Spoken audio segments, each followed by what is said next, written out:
Okay, so record muna ako kung ano yung mga gagawin.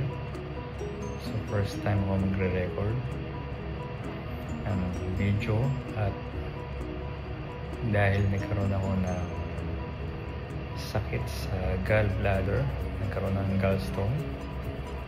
So record ko lang kung yung mga procedure na gagawin, gagawin ko sa hospital.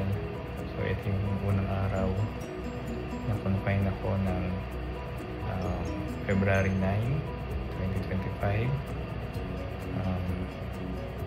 around 6:20 PM, at naka-admit na ako sa room. So abang-abang kung ano yung mga gagawin sa room, pero sa ngayon tambay muna, o siguro manood ng Netflix or mobile games. Yan.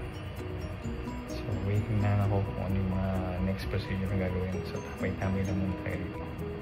So yun ang update ko for today. Mga bago, hinihintay ko na yung wife ko na bumili ng food at para may makain, kasi fasting ako after 10 PM. So yung operation ko is tomorrow na 6 AM. So yun. So that's it.